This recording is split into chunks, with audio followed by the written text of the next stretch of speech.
always, when we come together, we aim to center our thoughts within an awareness and acknowledgement of the land. Guelph is situated on the ancestral homelands of the Anishinaabe peoples, specifically the traditional territory of the Mississaugas of the Credit First Nation. Through the Between the Lakes Purchase No. 3 Treaty of 1792, the Mississaugas of the Credit ceded to the British Crown over 3 million acres of land between Lakes Huron, Ontario, and Erie. Today, Guelph is home to many First Nations, Inuit, and Métis peoples.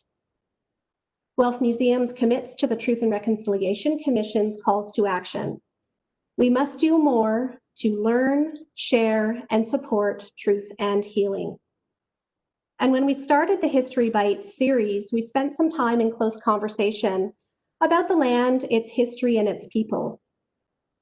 And we continue to build our knowledge and relationships in preservation and protection of the land. And this commitment informs all that we do at the museum and includes today's conversation. Her story, Trailblazers of Guelph and Wellington County, celebrates women who have led the way towards a diverse and gender-inclusive community. Through the stories of local women, this project writes the history of her story and shares women's legacies in Guelph, past and present. The featured trailblazers are activists, artists, caregivers, healthcare workers, mothers, politicians, scientists, and writers, as well as women-led organizations. Her story is both a museum display at the Guelph Civic Museum and a virtual exhibition hosted by the Canadian Writing Research Collaboratory. Under the direction of Professor Catherine Carstairs, who joins us today, 9 University of Guelph students undertook the research and writing for this project. And I wonder if, Luke, if you're able, I'll ask you to put the link to the project to the online website in our chat line. And if we can't do that, we'll certainly do that towards the end of today's conversation. So joining us today are Teresa McKeeman from the Canadian Federation of University Women. The CFUW was established in the early 1900s. Women graduates came together in local clubs to continue their learning and to maintain friendships with like-minded women. The Federation was established in 1919, centering education as a privilege that came with social obligation. The Guelph chapter of CFUW opened in 1945, and I'm really happy to have Teresa with us today in the conversation, so thank you. Also, we have Deanna Clatworthy of the HIV/AIDS Resources and Community Health Clinic, or ARCH. Deanna is a pioneer in HIV/AIDS and transgender healthcare. She became the clinic nurse, a director/nurse at ARCH in 2012. And today the clinic provides health services to more than 500 patients. So Deanna, thanks for joining us today. Also on the line, we have Shakiba Shayani of the Guelph Chamber of Commerce. Shakiba came to Canada from Iran. In her youth, she formed a lifelong commitment to community engagement. And in 2019, Shakiba became the first female CEO of the Guelph Chamber of Commerce. So thanks, Shakiba, for joining us today. Also in the conversation are 3 of the student researchers, 3 of the 9, who participated in the research and writing of both the virtual exhibition and the museum display. And I'm very happy to introduce Julia Cole. Julia is completing a Bachelor of Arts degree with a major in history, and she hopes to carry her passion for history into master's studies or to pursue a law degree.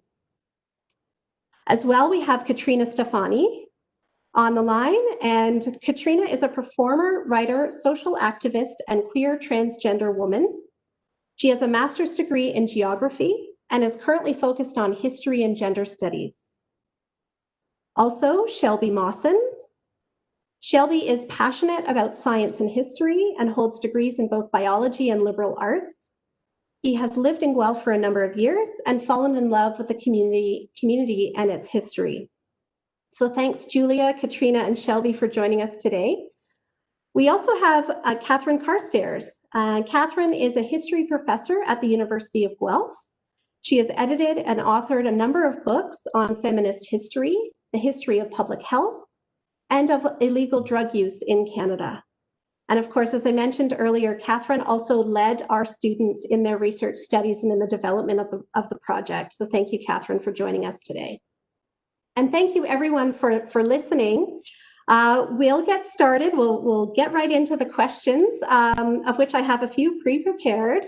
And I would just invite all of our panelists to take yourselves off mute so that you can be ready to go when I call upon you. And I will start with Teresa of CFUW Guelph. So Teresa, the Her Story project began in the fall of 2019 when you and your fellow CFUW member Isabel Boyle approached the museum about an exhibition that would commemorate the 75th anniversary of CFUW Guelph. What was your inspiration for this project?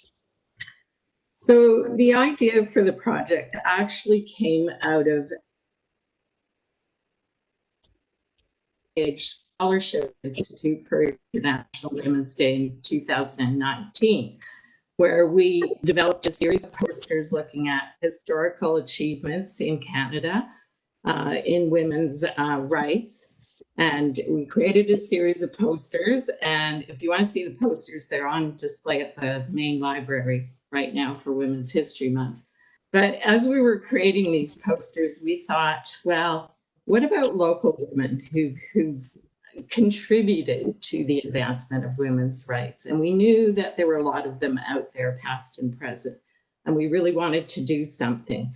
So the Community Engaged Scholarship Institute actually introduced us to Professor Carstairs in the Department of History. And it's been a wonderful relationship. We're so happy to have joined the students and Catherine in this project. That's terrific. Thanks, Teresa. And of course, that leads me naturally to my first question for Catherine, which is really positioned around our collective experience of the sort of earliest moments of the pandemic. So when the pandemic came upon us, the museum was temporarily closed, which forced us to rethink, in some respects, how the Her Story project would come to be. How did you become involved in that decision-making process? Oh, I'm not sure if I entirely remember, actually.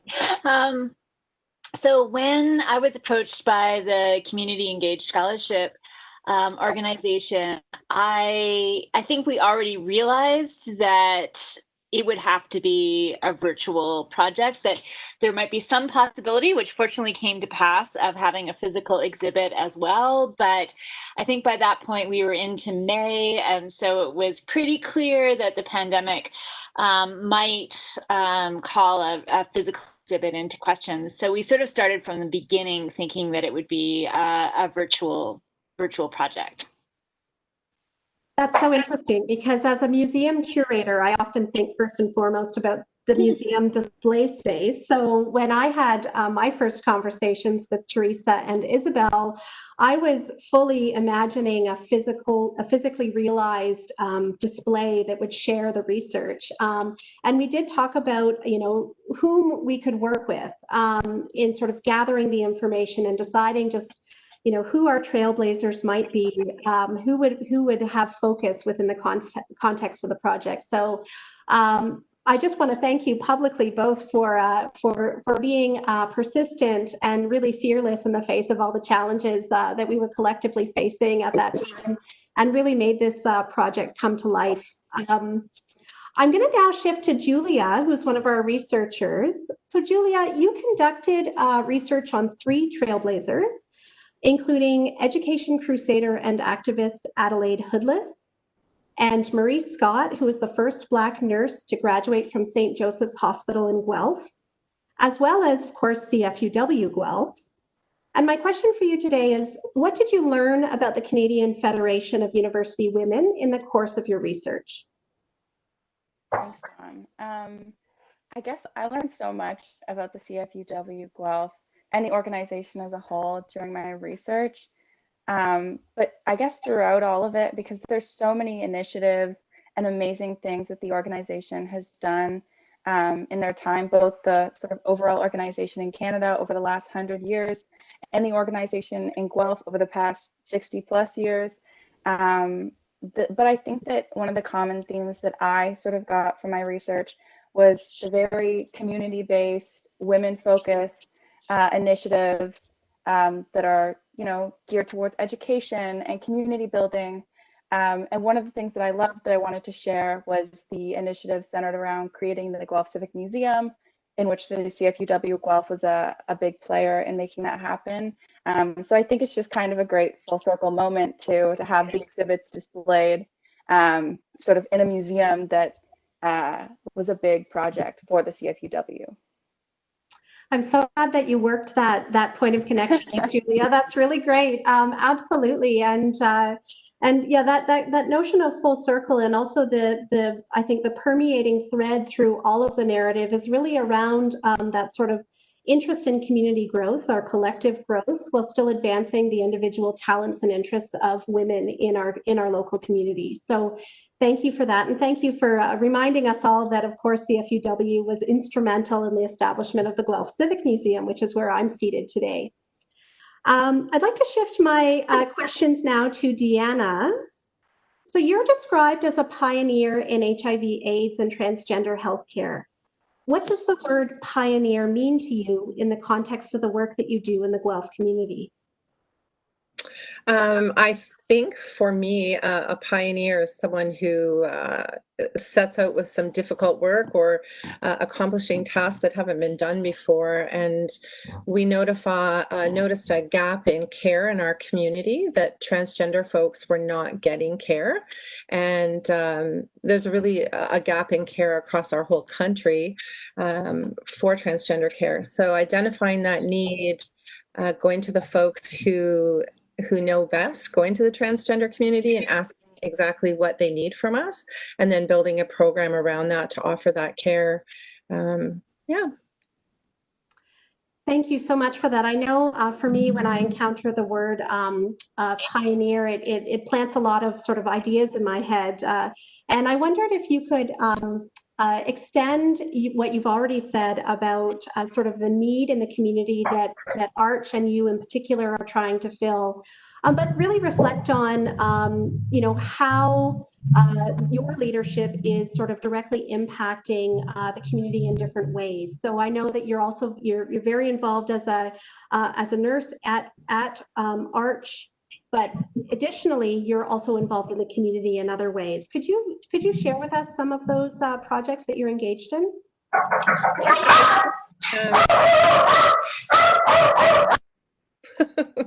Someone's dog is excited. I think the biggest thing that I'm involved in right now is education in our community and trying to build capacity. Certainly, we can't do everything and look after everyone at one clinic. So I do a lot of education at hospitals, at doctors' offices, at community organizations, trying to build capacity, and also just some understanding around what folks with HIV deal with every day, what transgender folks deal with every day, trying to build compassion and empathy within our community, understanding of some of the issues that are important, and trying to get other doctors within our community and beyond our community. I often work down Hamilton, Toronto, Niagara way as well, trying to get more care for folks. So that's probably my biggest project. I'm also on the board of directors for RPNAO, which is the nursing organization in Ontario that represents RPNs, and do a lot of work that way with government and policy, trying to look at what nurses can do in Ontario. Thank you so much. And it really just strikes a chord with me that part of your advocacy is really around not only education of the general community, but also healthcare professionals. Because I think those of us who are not in the healthcare field also often, and I'll just speak personally, feel that that all medical professionals have the same degree of sort of knowledge and understanding of every every potential patient that they might see in their offices. And it's very grounding, and also a good lesson for all of us to really think that, we have many specialists in many fields, and this kind of advocacy work really needs to happen at all levels. So I really appreciate that as well. That was a piece that really struck me as I was reading the great writing that the students contributed on this project, and particularly in your story. Thank you. So I would love to ask Katrina a question. So you researched the suffrage movement through which women in Ontario obtained the right to vote in political elections, and as well the community advocate and social justice activist Gail Valeria, and also, of course, Deanna Clatworthy, and who we've just heard from. And so the Her Story project had lots of goals, and one of those goals was to share the stories of cisgender women, trans women, two-spirit, and gender non-conforming people, and also to recognize the historical barriers faced by all women. It's a tall order. We had big goals when we entered this project. But I'd like to know from you, Katrina, why was it important to share Deanna's story? Well, I think a big part of it initially was, for lack of a better word, inserting myself into the research. So as a trans woman, I'm really intensely and intimately aware of the difficulties that the trans community faces, not only here in Guelph, but worldwide. And especially in terms of the isolation, mental health issues, and even medical access and needs during this time of COVID. So for me, Arch has been really critical, and for both myself and my family, through the many programs that Arch has to offer. And through it was basically Deanna, I'll have to say, saved my life. And very little emotional. So after I came out, my family and I are really grateful to the caring and commitment that she's given to us and to the entire trans community. So I see a lot on almost a daily basis, the many lives that she has changed for the better. And I think it's really important to bring that out, because as a whole, trans voices tend to be not heard quite as much in the community. And Deanna's fulfilling a very important role there. I think most of all, Deanna has been an inspiration for me, because her work has helped me to feel empowered in my own writing and activism, so that I can continue making a difference for so many others in the trans and queer community. Katrina, thank you so much. I want to just really applaud your vulnerability in sharing your personal story in answer to that question. And I also, what you've shared with us also has reminded us that, we all as individuals have the ability to assert and insert ourselves into the dominant narrative. And, that looks like a lot of different things that can happen in simple conversations, one-on-one with people that you encounter as you go about your day. It can happen in more formal ways, like what this project represents. And I just really, I'm so honored and encouraged that you felt comfortable to share that perspective with us today. And as a message and as a learning point for all of us, if we believe in something and we're living our truth, there's lots of ways that we can share that message out into the world, and that it's important that we do so. I would suggest that, that is happening probably on all levels in all the Trailblazer stories that this exhibition strives to tell. And certainly it happened in the earliest days of CFUW as well. I think, Teresa, you would probably agree with that women at that point needed to assert and insert themselves into the social narrative in really strategic ways. So thank you, Katrina, for being so forthright and earnest and truthful about your own story and your own points of connection. Thank you. So Shakiba, to go to another trailblazer, you are the first female chief executive officer of the Guelph Chamber of Commerce, an organization that is over 190 years old. And to many, and certainly to me, in the year 2020, this is a pretty shocking fact. How does your leadership represent transformational change? Thanks, Dawn. I know it certainly seems shocking, but it's not uncommon with longstanding institutions like a Chamber of Commerce, where there's a requirement for more intentional effort to catch up with the times. My educational and professional experience prior to this role has been in community development, something that doesn't necessarily have an obvious connection to economic prosperity. What I bring to the table, though, is an understanding that economic growth actually drives community development, and that community development is foundational to economic prosperity.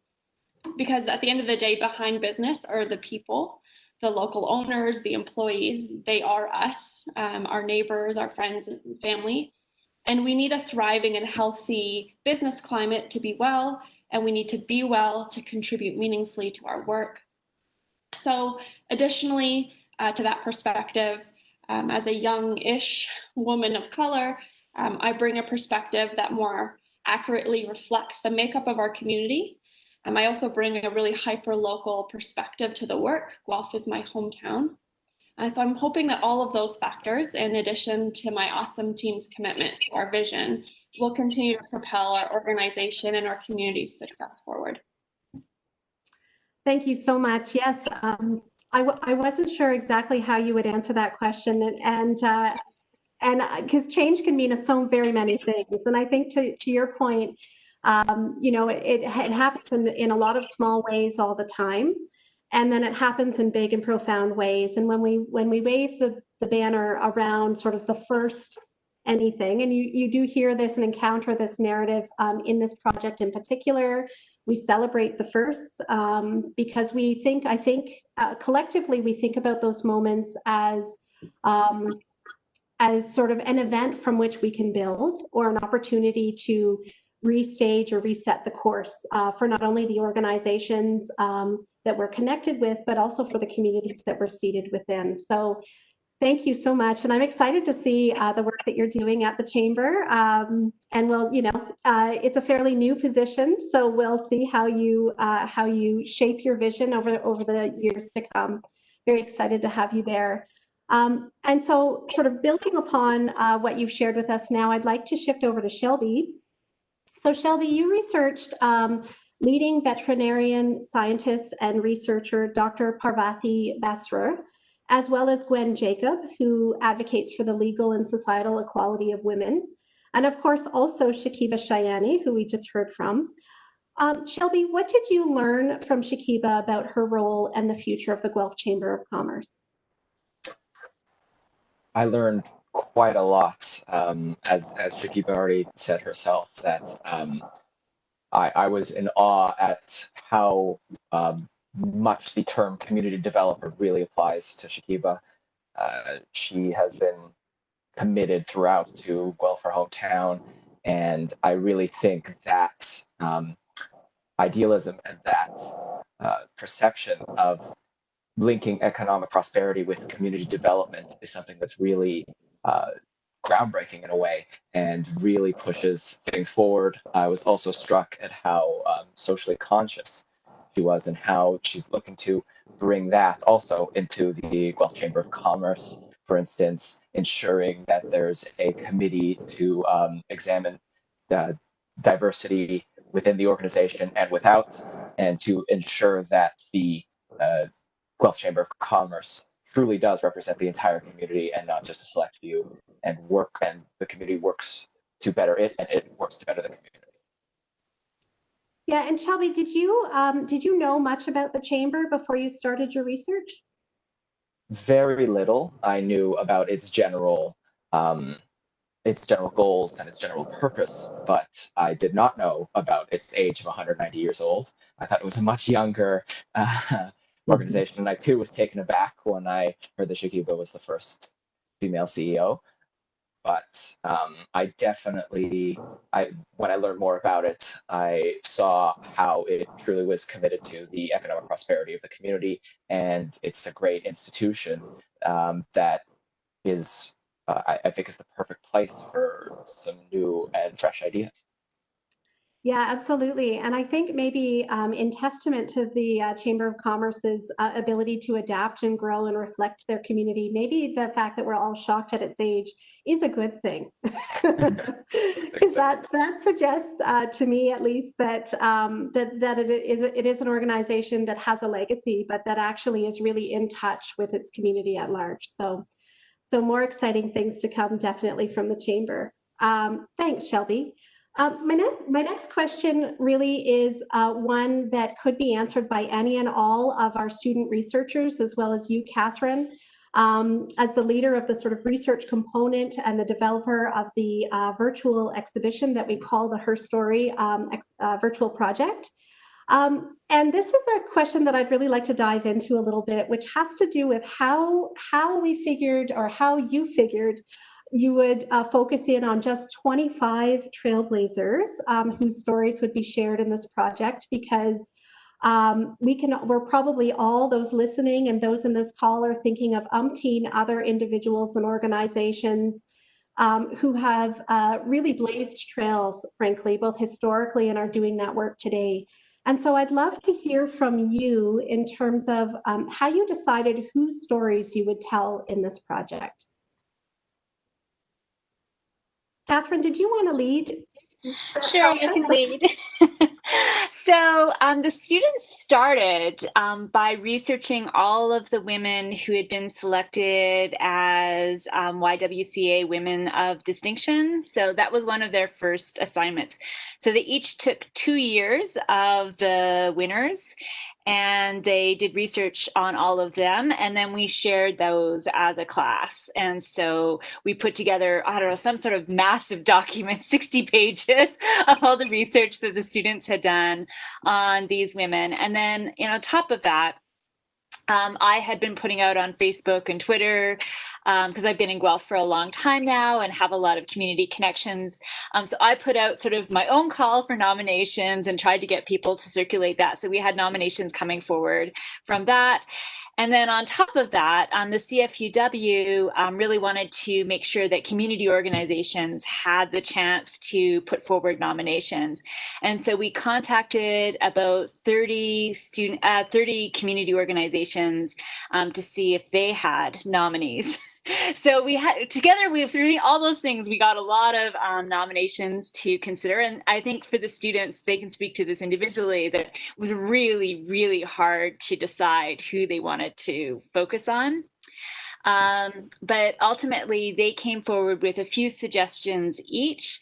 And then we narrowed it down because, of course, we wanted to get a diversity of women represented. So there was some sort of moving things around to ensure that we got more diverse representation. And of course, we wanted to really make sure that all of the community organizations that had nominated people, that those nominations were represented in the exhibit, because we felt like if community organizations had gone to the trouble of making nominations, that those were ones we should really honor. So maybe I could turn over to the students for their sort of individual process of selecting people. Thanks, Catherine. Julia or Shelby, you're the first to take yourself off mute, so I'm going to give you first chance to respond to this question. That's good. Well, I'll just say that for me personally, it was incredibly difficult.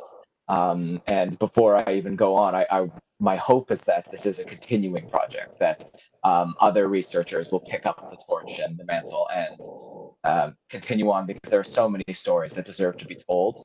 And for me personally, some of the deciding factors were I wanted to focus on different aspects of achievement. So for my my three that I eventually chose, one was incredibly active in the world of science, and then another in the world of activism, and then Shakiba in community development.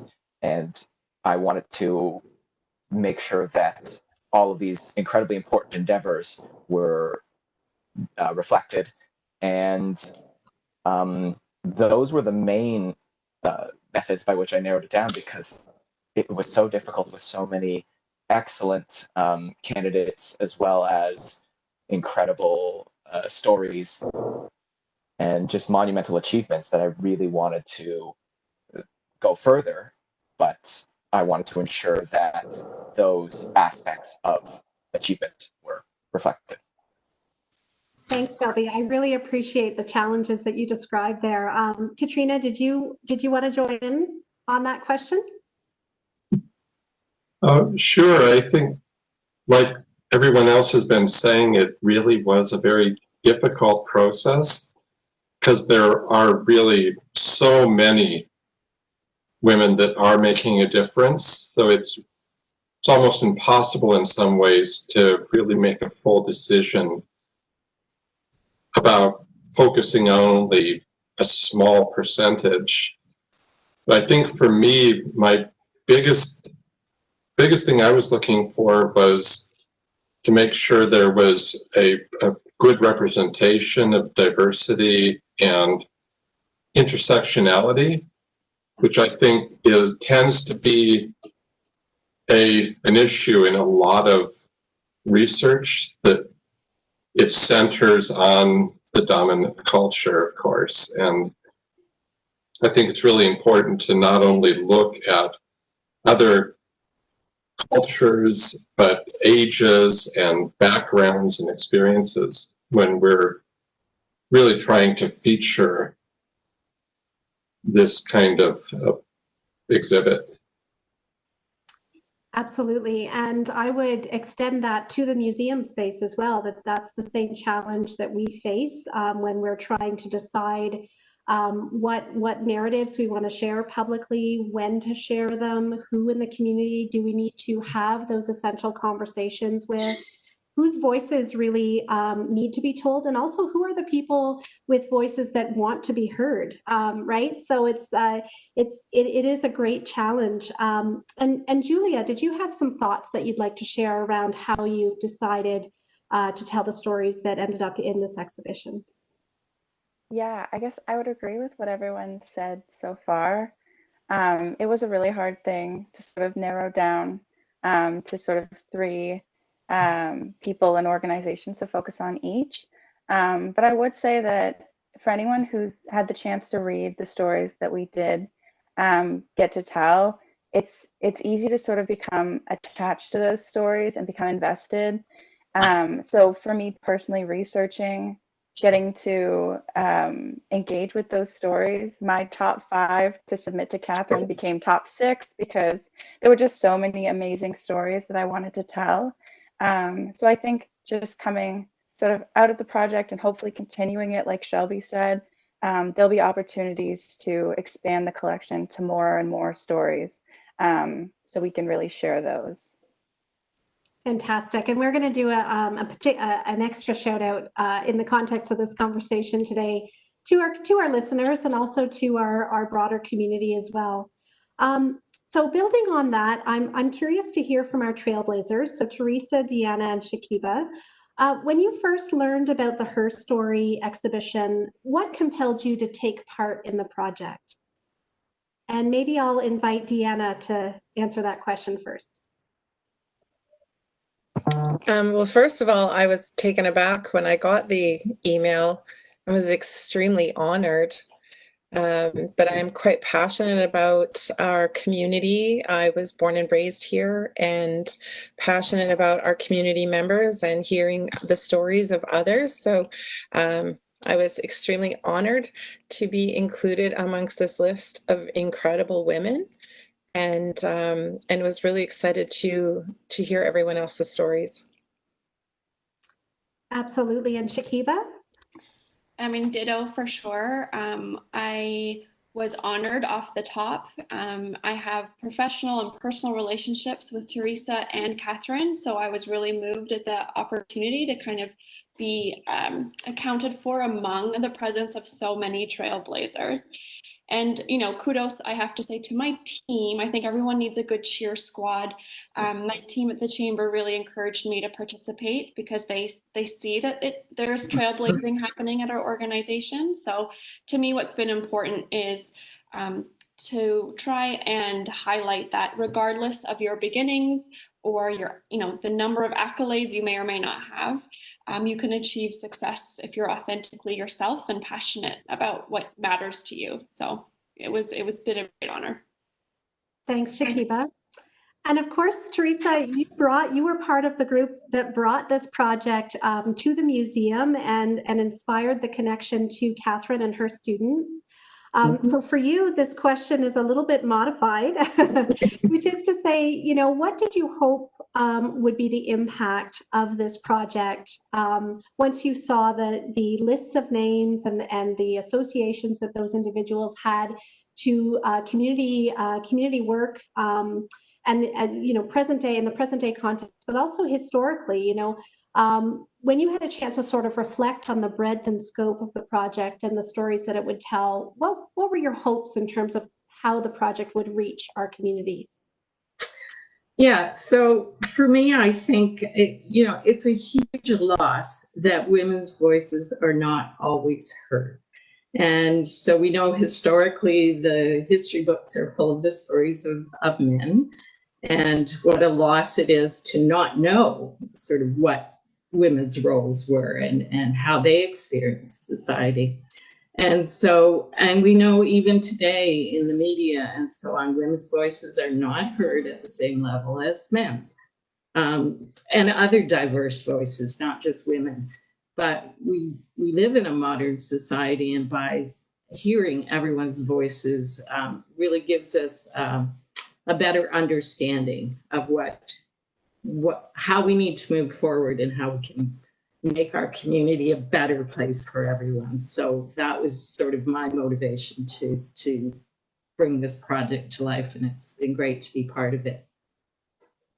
Thanks, Teresa. And that really primes me well for my next question. And I'm glad we have still a chunk of time in our conversation today in order to really do a bit of a deep dive into this next question. So, and this is the question in a nutshell. Whose story is missing from the Her Story project? I think we can probably all name 10, 12, 24 people off the top of our minds. But if you were to choose one, each of you who are taking part in the conversation today, that really should be in the story, who would that be and why? And maybe I'll start with our students. Julia, how about you start us off? Sure, I'll go first. So in my sort of top 5, before I narrowed down to 3, one of the trailblazers that I wanted to focus on was Alina Kislanko. So she's the founder of the ADHD and Asperger's ASD Center in Guelph. And it was such an inspiring story for me because she was a student and saw sort of a need for support in the Guelph community and then created support. And like at 23 years old. So I was just really inspired by that. So I think that would be a story that would be amazing to include in the project. Fantastic. Katrina.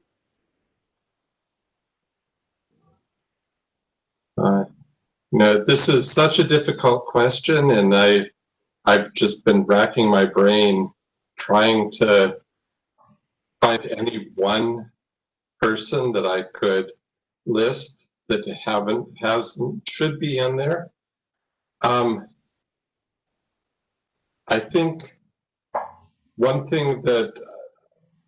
person that comes to mind is Courtney McCarthy, who is the CEO and founder of LoyobleFit, which is a fitness center that really focuses and hones in on body positivity and working to empower other people through self-love. And the approach that's taken there is so very different than what you would find in a traditional gym setting.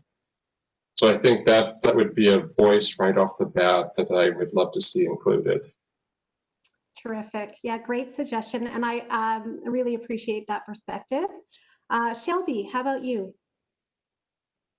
I'm going to echo what everyone has already said. It's an incredibly difficult question, but what I would say is I would want some more stories regarding female athletes, because I feel like there are many, many stories there. And one that comes to mind is actually somebody that I know, Gail King, who she's a kickboxer, now a kickboxing coach, won several tournaments, both at home and abroad. And not only that, now as a coach, she inspires younger women to get involved in a sport that's usually much more male dominated. And there's many different campaigns, both in the gym and outside of it, to try and get more women to sign up and compete in the sport. Great suggestion. Absolutely. And to our trailblazers, if you could identify another trailblazer whose story you feel would be just a great addition to the Her Story project, who would that be? So, Deanna. Certainly, I think there's some fantastic female teachers who have inspired many within Guelph. But for me, I think while she's young, Kayla Gerber has done a lot of great work in our community. A lot of people know her as Queen. She organized or helped organize the Black Lives Matter event in our town, and she is working to direct the Black Heritage Society, bringing a lot of awareness to our community, and has a very strong voice. Fantastic suggestion. Also a fan of Queen. And absolutely, we are here at the museum growing our relationship with the Guelph Black Heritage Society, and Queen is absolutely instrumental in the growth of that conversation, and in the learnings that we're having collectively as two teams of people, sort of moving in parallel ways, but also in simultaneous interest and support of each other. Yeah, would be a phenomenal addition. Thanks, Deanna. Shakiba. This is really hard, and I'm going to be honest, I didn't pick just one person, but I wanted to just make a comment, because I really do want to give a general shout out to all women, and really anyone who we all know quietly trailblazes for the betterment of their families, their clients, their patients, their customers, who may not ever receive public recognition. You know, I think we all know who they are. We see them, and they're amazing. And, you know, I think our community is really lucky to have them. Thanks so much, Shakiba. What a great message to share and to center us in that thought. I've also been reflecting about, you know, the women mentors that have completely shifted my own learning, my own sense of self, my own path. And there are so many, and each one deserving of accolades. And most probably wouldn't want to be that to be done publicly. But I love the invitation to think about those people and to reflect just how important those relationships are in the advancement of the trailblazing work, frankly, that all of you are involved in. Teresa, over to you. Do you have someone who you would really like to see in this project? Well, echoing what a lot of people have already said, there are many, and I can't name just one. I would echo what Shakiba said, though, but I would particularly like to give a shout out to women who enter politics, because I'm not sure the public is aware of just how much abuse women face when they enter politics. It's so public, and the abuse is so anonymous sometimes with what happens online. And although women have more mentors and role models now in politics, it is an incredibly tough role to play. And so I would just like to give a shout out to all those women who are willing to put their name out there. And I think some of them are actually traumatized by their experience, and that should not be happening. So we need to be aware, and we need to change that. And thanks, Teresa, for inviting us to just think about also that while we're in a celebratory mode, and certainly this conversation is really focused on honoring and upholding the great work that has come before us and the great work that we're doing currently in our communities and the great work that will come. The reality is that work has come at a cost. And I really appreciate that as a sobering thought and as a particular sensibility in terms of, the work that this project represents, and also how much work still needs to be done in our communities. And I think we would all agree, we've all spoken to the importance of a community coming together around the work that we do, and also the importance of sort of centering our own roles and our own lives in those movements. But it is the furthest thing from easy. So I really appreciate that you have reminded us of that in your response to this question. It's a really hard question, and I sort of made it difficult on purpose because I knew there wasn't one answer. And I'd love to hear your thoughts along those lines, Catherine. Well, first I'll just echo Teresa's comments because as I think the students know, my mother was a politician. And so I'm very well aware of the obstacles that women in politics face, which I think were very, very hard in my mother's time, but in some respects haven't become easier because of social media. So I would just say what everyone else said. There's so many women I wanted to include that we just didn't have the space for. One of the ones that I was particularly sad that we weren't able to include was Leah Robinson. And actually one of the students who had to drop out of the class because she became ill this summer was going to focus on Leah Robinson. And then because of her illness, it didn't happen. But Leah Robinson is a Paralympian from Guelph. And one of the reasons why the student wanted to focus on her is because she suffered from the same illness as Leah Robinson. And so anyway, I wanted to, we don't have the voices of a lot of disabled women in the exhibit right now, so it would have been really nice to have that voice there. And as Shelby pointed out, we didn't end up with any athletes, which we wanted to. So that was, Leah Robinson would have been a great choice that way, but also because she's a remarkable story in her own right. So that was one that made me a little sad that isn't there, but there's so many others.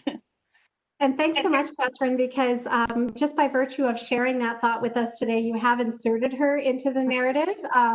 And so I really do value that. And all of the recommendations that came from the group around, specific individuals, but also groups of women and movements led by women that really what this project does is sort of center that work. And, we all have the task set before us, which is to keep it on, to continue our work, to be mindful and present in our community conversations, and to think about how we can shift and change for the betterment of ourselves and of our community at large.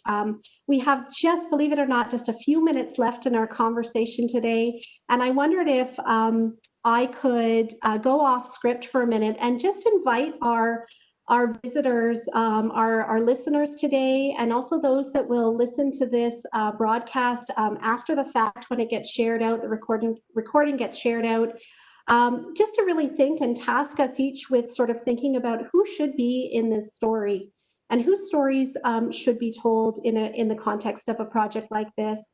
And you can share those thoughts, those ideas with us here at the Guelph Civic Museum.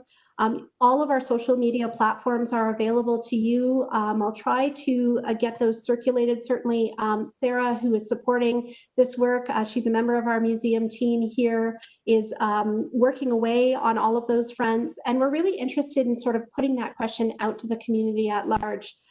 We all have experiences and ideas and people in our lives who really deserve that recognition. And so if we can play a role in supporting and extending the opportunity to really share those ideas and experiences broadly or in a public way, I'd certainly encourage everybody listening today to respond in that way. So so we'll see what comes, what mushrooms up from our community. Whenever we get into those conversations, we learn and we grow. So really look forward to those comments as well. We have just 2 more minutes left in our conversation today, and I wanted to just check in to see if anybody on the call, the students, the Trailblazers, our leaders, had any final thoughts that you felt were important to share in the context of our conversation. Just a quick shout out to you, Dawn. Thanks for moderating and for all the work that you do at the museum. Thanks, Shakib. That's really lovely. Thank you. I wanted to say something similar as well. Thank you first, and also reiterating what I said earlier, I really hope that this is a work in progress and that future researchers continue to add to it and we get an incredible collection of women trailblazers in our community. Thanks, Shelby. Teresa, your mic is on. Yes. So yeah, I would like to just thank everyone who's been involved in putting this project together. It's been wonderful working with you, Dawn, and the museum staff, and Catherine and the students, and it's been incredible. And yes, I hope the work continues. Thanks, Teresa. Deanna? Just along the same line, thank you so much for including me in this list of incredible people, incredible women. Thank you, Dawn, for your work, and Catherine, Teresa, and all the researchers. A tremendous amount of work went into this, and I echo the same sentiment that I hope this does continue to be an annual project when we get to learn about other amazing women in our community. Fantastic. Thank you, Deanna. Catherine? Well, thanks to Dawn and Teresa, but also a special thanks to the students. This wasn't an easy time to be engaging in intensive coursework. We were doing this in the middle of a pandemic with lots of stresses, and they were the most fabulous group to work with. I'd like to think we had a lot of fun over the course of the summer doing this research, and it was so nice to be involved in something sort of celebratory like this while the world was going through such difficult times. So I was really happy to be engaged in a team process of learning this summer.